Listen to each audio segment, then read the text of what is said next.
Bonjour à tous et bienvenue dans ce nouvel épisode de Carnet de voyage. Aujourd'hui, je vous propose d'explorer ensemble les arènes de Nîmes, un monument si impressionnant qu'on le surnomme parfois le Colisée de la Gaule.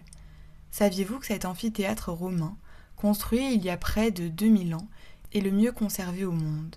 Ou encore qu'il a servi tour à tour de forteresse médiévale, de village fortifié et même de quartier résidentiel, avant de retrouver sa gloire antique.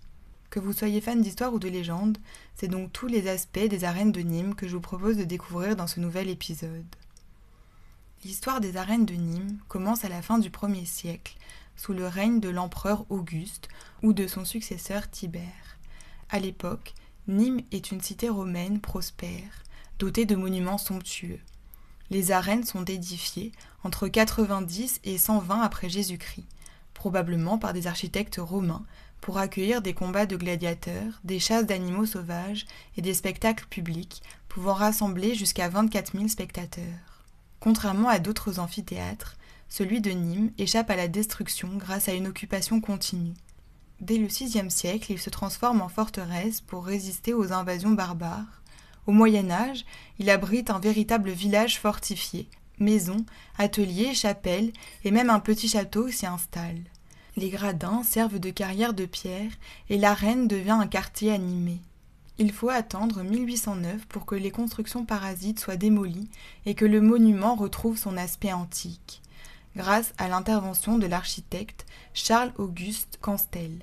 Au XIXe siècle, les arènes sont restaurées et reconverties en arènes taurines en 1863, marquant le début d'une nouvelle ère, celle des corridas, des concerts et des grands événements.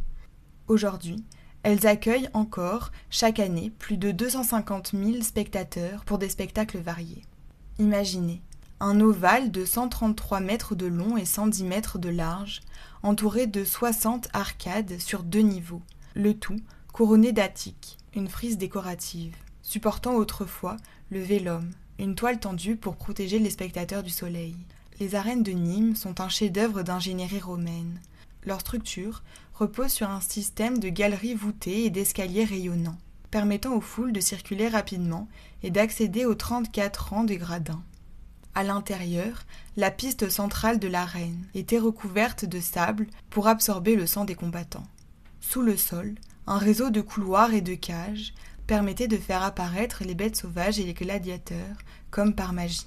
Aujourd'hui, vous pouvez encore admirer les 120 consoles en haut de la façade qui supportaient les mâts du Vélium, les 4 entrées monumentales, dont la porte d'honneur au nord, réservée aux notables, les gradins en pierre calcaire, restaurés au XIXe siècle, qui offrent une visibilité parfaite depuis n'importe quel angle. Les arènes de Nîmes sont entourées de nombreuses légendes et anecdotes. J'en ai sélectionné 5 qui, je l'espère, vous en apprendront un peu plus sur ces arènes. Le trésor maudit de François Trocat. Au XVIIe siècle, un riche marchand nîmois, François Trocat, aurait découvert un trésor enfoui sous les arènes. Selon la légende, il aurait volé une pièce d'or à un fantôme et serait mort peu de temps après, maudit pour son avarice. Depuis, on raconte que son esprit erre encore dans les couloirs du monument, protégeant jalousement son or. La malédiction des gladiateurs. Les arènes auraient été maudites par les âmes des gladiateurs morts en combattant. Certains visiteurs affirment avoir entendu des cliquetis d'armes ou des cris étouffés par la nuit, surtout près des anciennes cages. Une légende raconte que quiconque touche aux armes exposées dans le musée des arènes, sans respect, risquerait de connaître des malheurs, à vos risques et périls.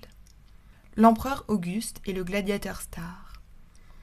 Selon une tradition locale, l'empereur Auguste lui-même serait venu à Nîmes pour assister à un combat opposant un gladiateur si populaire que la foule aurait exigé sa grâce après sa défaite. Une histoire qui montre l'attachement des Nîmois à leurs héros, même antiques.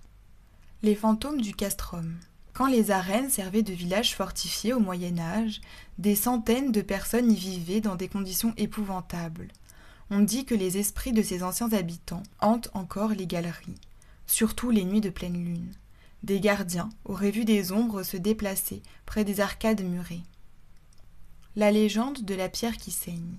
Sur l'un des piliers des arènes, une tache rougeâtre persiste depuis des siècles. La légende raconte qu'il s'agit du sang d'un gladiateur, tué tragiquement lors d'un combat. Malgré les nettoyages, la tache réapparaît toujours. Un mystère qui intrigue encore les scientifiques. Les arènes de Nîmes ont inspiré des siècles d'art et de culture.